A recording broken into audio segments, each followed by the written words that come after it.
But I'm proud of my grandfather. He's the kind of a guy that just fulfilled his obligation. And he did it honorably. He was very friendly. He was fun. He was the kind of a guy that would pick up Brooke and Kurt and sit on his knee, and he'd bounce his leg up and down, and he'd talk to him. You know, I just wasn't that kind of a guy. I don't know why, but that's not me. I kind of feel like I've been a disappointment in that area. But I was so carried away with what I had to do to keep food coming in and the roof over our heads and clothes on our backs. Well, Arland Snarr was his name. Arland Delmar Snarr, my grandfather.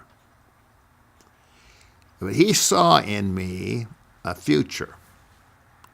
And he told me, I think you're going to amount to something, Doug. So at age 16 or 17, right in that period, he takes me into the American National Bank. I have a little bank right over there that I got that very day. Introduced me to the president of the bank. This is my grandson. He's going to amount to something someday. He wants to open up a bank account. 17. And so all that took place. He throws in $100 into that bank account, which is a lot of money. To me, it was just overwhelming.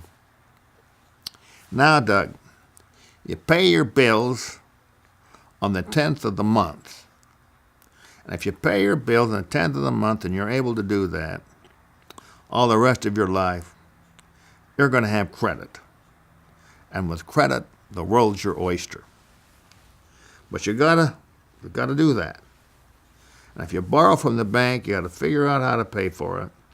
And if you can't, you got to go in there real quick and renegotiate if possible. But Doug, you got to pay. Now, there's two ways to make money, Doug. One is man at work. The problem with man at work is that when you stop working, the money stops. The other is money at work. And then you can be making money while you're sleeping.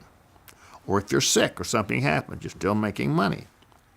Now figure out how you can make money with money at work. That's my advice to you.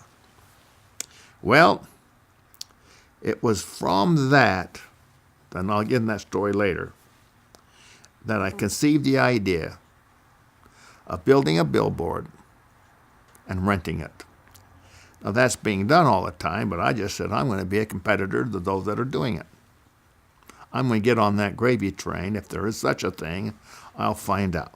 I'm going to give it a shot at the appropriate time. Well, that's Arland Snarr. Arland Delmar Snarr. 8 children. And my grandmother raised a 9th that was one of her grandsons. So it's amazing how they did it in those days in a small amount of space. A very small amount of space in their homes. Nothing like we have today. This little dinky house that I'm in was a palace compared to what they had in those days.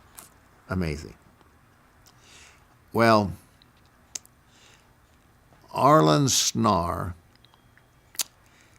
I don't know where I'd be if you hadn't have taken that interest in me. And I showed me how you write a check, how you keep track. It was so simple, most basic of accounting you can imagine. But that is all I needed to get started.